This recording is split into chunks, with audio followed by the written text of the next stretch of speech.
kami, isa pa. Kung mga away ha. Naway makeup artist dun sa set, nakakaya. Eh, ano bang gusto mo? Ha? Hayaan ko na malait ka ng iba. Mami mo ako, Kokoy, pero kahit wala ang daddy mo, kaya kong magpakaama. Ay pagtanggol lang kita.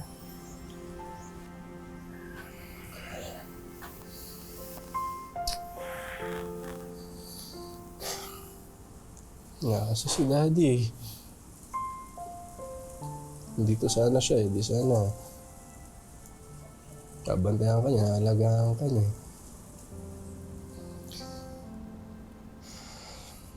Ay. Kaya kami,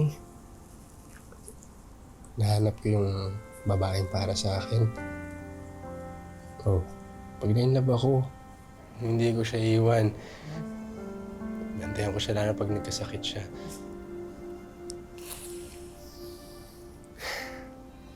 Galing kami ha.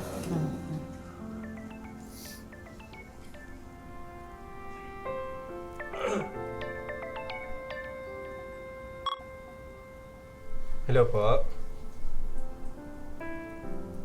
Apo. Okay po. Okay po. Thank you. Sino? Isang magandang balita ang natanggap ni Kokoy mula sa isang panggabing variety show. Kinuha siya dito upang maging isa sa mga co-host ng programa. Dito nagsimulang magbago. Hindi lang ang karera ni Kokoy, kundi pati na rin ang kanyang love life.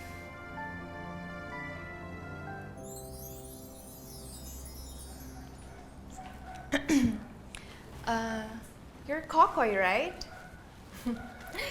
The boy with the cute dimples. Hindi pa pala tayo na-introduce. I'm Mika. Siyempre, ate, kilala kita. Did you just call me ate? Basta itong batang to. Mula nga noon ay naging malapit na si Kokoy sa kapwa niyang host sa programang iyon. Hanggang sa ang kanilang mga biruan ay naging seryoso na ang usapan.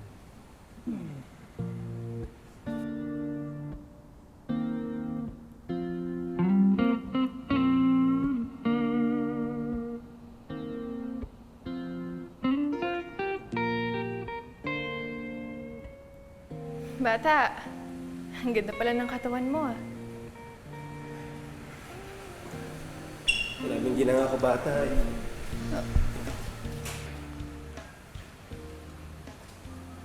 O sige nga, kung hindi ka na bata, halikan mo nga ako. Hindi ka ba kami makakita kasi? Wala ka pala eh. Eh di bata ka pa nga.